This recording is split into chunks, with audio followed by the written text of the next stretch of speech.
Hello दोस्तों, नमस्कार, good morning. स्वागत है आपका हमारे YouTube channel Uttarakhand GK very easy tricks में।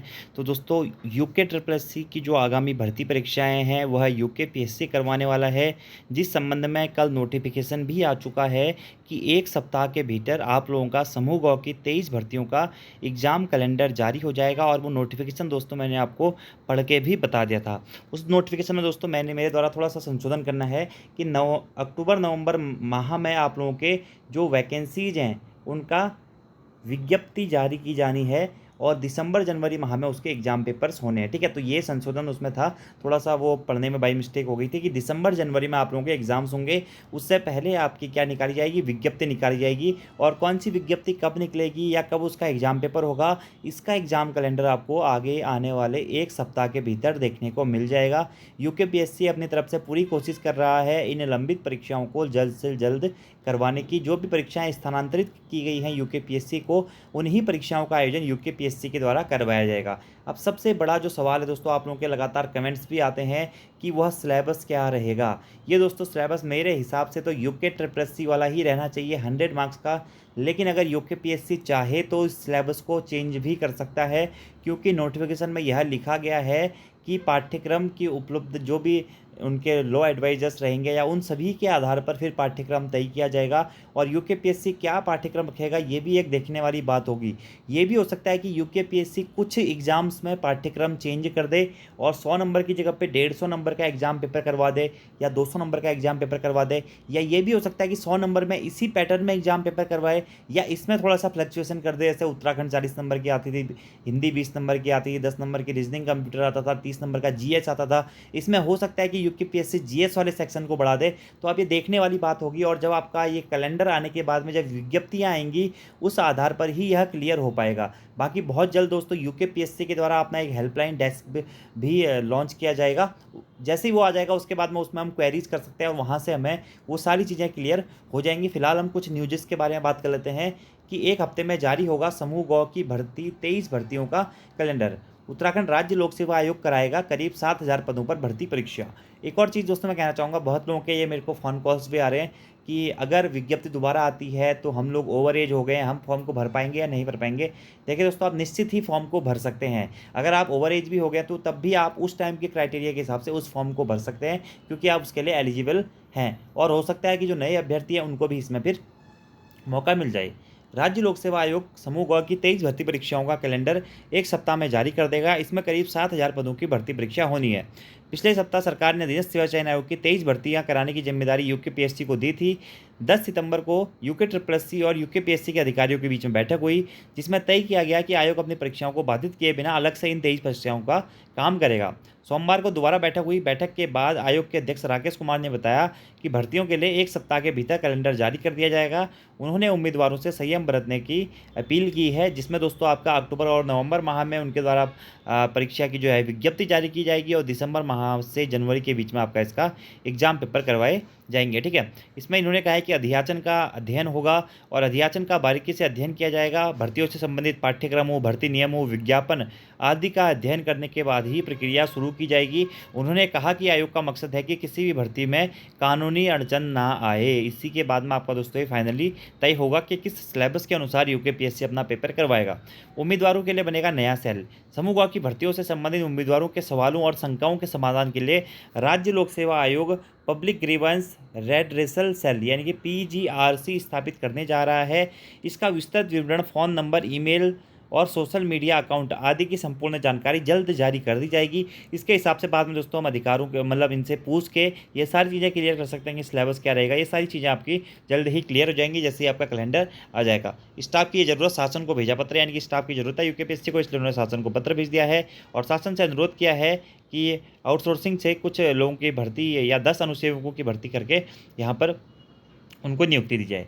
3 से 4 भर्तियों का विज्ञापन जल्द। आयोग के अध्यक्ष डॉक्टर राकेश कुमार ने बताया कि अक्टूबर नवंबर में प्राथमिकता के आधार पर 3 से 4 भर्तियों की विज्ञप्ति जारी कर दी जाएगी और दिसंबर 22 से जनवरी 2023 के बीच में इस परीक्षाओं का आयोजन कर दिया जाएगा। बता दें कि सोमवार को सीएम पुष्कर सिंह धामी ने अफसरों को जल्द कैलेंडर जारी करने के निर्देश दिए हैं और यहाँ पर धामी जी का भी स्टेटमेंट है कि मैंने मुख्य सचिव को निर्देश दिए हैं कि अधीनस्थ सेवा चयन आयोग की जो भर्तियां लोक सेवा आयोग को करानी हैं उनकी शीघ्र विज्ञप्तियां जारी करें। सभी चयन एजेंसियों को मजबूत और पारदर्शी बनाया जाए। ये है दोस्तों आप लोगों के लिए एक अच्छी खबर, जो भी तैयारी करने वाले छात्र हैं कि आप लोगों के एग्जाम्स जल्द से जल्द आयोजित होंगे।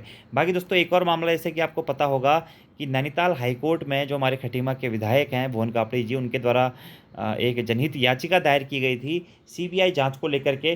तो इस दोस्तों कोर्ट केस में कोर्ट के द्वारा अधीनस्थ सेवा चयन आयोग की भर्तियों का रिकॉर्ड मांगा गया है और यहाँ पर कोर्ट ने यह पूछा है कि स्पष्ट तरीके से कौन कौन सी भर्ती परीक्षाएं कब कब हुई, कैसे कैसे उसका आयोजन किया जाता था, कितने लोग पकड़े गए हैं, क्या क्या भर्ती परीक्षाओं के स्टेप रहते हैं, सभी को चार्ट सहित पेश करने के आदेश यहाँ पर कोर्ट के द्वारा दिए गए हैं। ठीक है।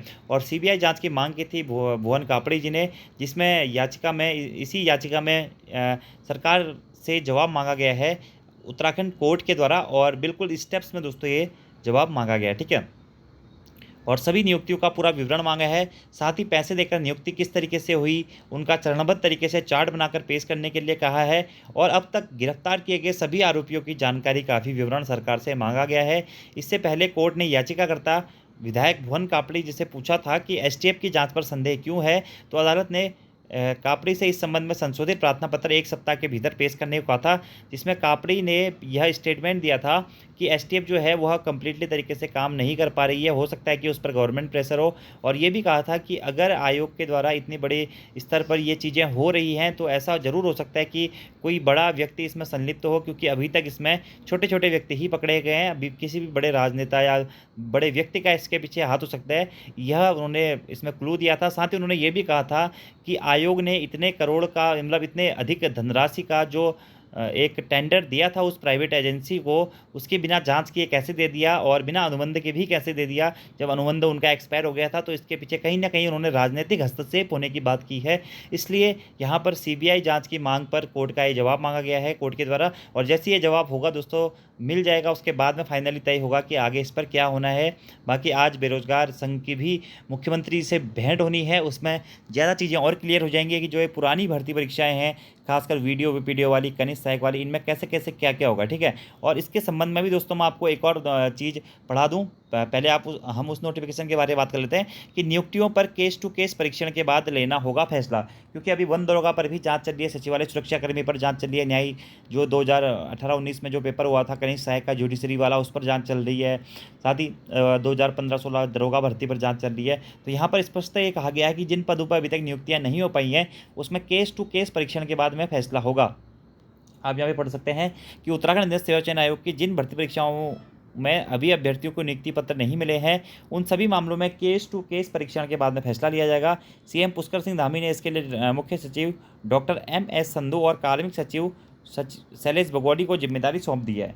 सोमवार को सीएम ने भर्ती परीक्षाओं की गोपनीयता सुदृढ़ तरीके के साथ इसे पारदर्शी बनाने के लिए उच्च स्तरीय बैठक की। उन्होंने कहा कि यूके ट्रिपल ने बीते दिनों जितने या जिन परीक्षाओं के रिजल्ट घोषित किए हैं जिनमें अभी तक नियुक्ति पत्र जारी नहीं हुए हैं उन सभी का नए सिरे से गहन परीक्षण किया जाए, एक एक केस की पड़ताल के बाद ही इस पर निर्णय लिया जाए। उन्होंने यह भी कहा कि जिन भर्ती परीक्षाओं के लिए यूके ट्रिपल ने आवेदन पत्र मांग लिए हैं और परीक्षाएं नहीं करा पाया उन्हें लोक सेवा आयोग को नियमानुसार जल्द ही हस्तांतरित किया जाए। यानी कि स्टेप टू स्टेप दोस्तों आपकी ज्वाइनिंग होगी। अभी तक कुछ भी नहीं बताया कि किसकी ज्वाइनिंग होगी, क्या होगा, कनिष्ठ सहायक का फाइनल रिजल्ट कब तक आएगा, वन दरोगा की ज्वाइनिंग कब तक होगी। अभी जब तक जांच कंप्लीट नहीं हो पाती है, जब तक भी आरोपियों को अंदर नहीं किया जाता है या पूरी लिस्ट जारी नहीं की जाती है, एसटीएफ अपनी फाइनल रिपोर्ट सबमिट नहीं कर देता है, तब तक दोस्तों किसी की भी ज्वाइनिंग नहीं होनी है, आप ये मान के चलिए। और उसी के ये निर्देश हैं और जल्द से जल्द पेपर कराने के निर्देश भी धामी जी के द्वारा दिए गए हैं। ठीक है। और पूर्णतः पारदर्शी और सुचिता तरीके से चयन प्रक्रियाओं को पूरे करने के निर्देश दिए गए हैं और लोक सेवा आयोग को एग्ज़ाम जल्द से जल्द कराने के लिए कहा गया। ठीक है। 4 भर्तियों में अभी तक नहीं मिली है नियुक्ति। चयन आयोग की 4 भर्ती परीक्षाओं में अभी चयनितों को नियुक्ति पत्र नहीं मिला है। इसमें वीडियो सचिवालय सुरक्षाकर्मी, स्नातक स्तरीय और वन दरोगा भर्ती के एग्जाम शामिल हैं। साथ ही साथ कनिष्ठ सहायक भी इसमें शामिल है।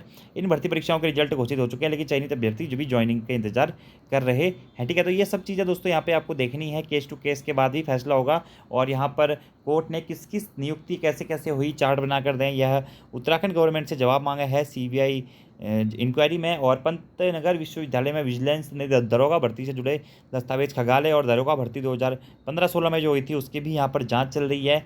वन दरोगा भर्ती परीक्षा की भी दोस्तों जांच चल रही है। वन दरोगा में घपले में जो अहम कॉल डिटेल रिपोर्ट है उसके आधार पर यह तय किया जाएगा कि कैसे कैसे क्या क्या हुआ था। यहाँ पर माउस की जो टचेस हैं या फिर 10 मिनट में पेपर सॉल्व करने की जो प्रोसेस है, तो इसके ऊपर अभी एसटीएफ की टीम काम कर रही है। जैसे ही वन दरोगा में कुछ पता चलता है तो उस भर्ती पर भी पहले से संदेह होते आ रहे थे, क्योंकि नॉर्मलाइजेशन और कई सारी चीज़ें उस भर्ती प्रक्रिया में हुई थी। तो अभी वो देखने वाली बात है कि दोस्तों इन भर्तियों का क्या होगा। बाकी आपको पता होगा कि हाल ही में 5 भर्ती परीक्षाओं को निरस्त कर दिया गया दोस्तों, और इनके दोबारा से एग्जाम पेपर कराने को कहा गया था।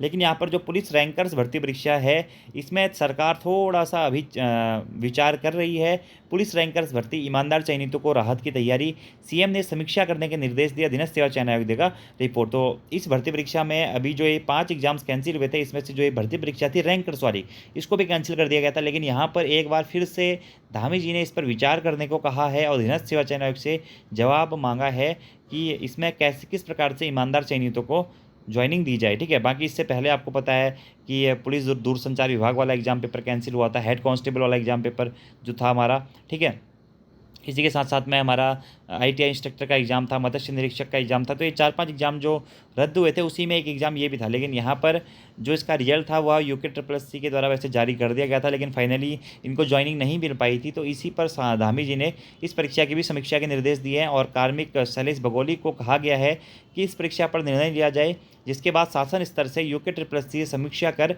रिपोर्ट देने को कहा गया है। रिपोर्ट के आधार पर ही भर्ती का फैसला लिया जाएगा। बता दें, सरकार ने बीते दिनों 4 अन्य भर्तियों के साथ ही यह भर्ती भी रद्द कर दी थी, जिसके साथ ही उम्मीदवारों ने इस परीक्षा के परिणाम को लेकर जानकारी सरकार को उपलब्ध कराई थी। इसलिए अब सरकार इस पर दोबारा से विचार कर रही है। तो ये थे दोस्तों आज की कुछ महत्वपूर्ण खबरें।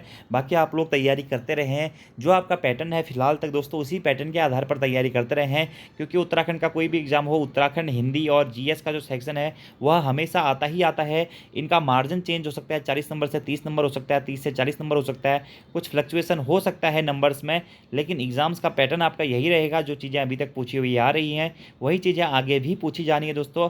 इसलिए आप लोग अपनी तैयारी में बने रहें, पढ़ाई करते रहें और अच्छे से मेहनत भी करते रहें, क्योंकि आगे आने वाली भर्तियों में सफल होना कहीं ना कहीं हद तक एक आसान रहेगा। क्योंकि जो धांधली गैंग है वह फ़िलहाल 1 से 2 साल तक शायद सक्रिय ना रहें, उनके अगर बड़े बड़े अधिकारी तक पहुंच हो जाती है या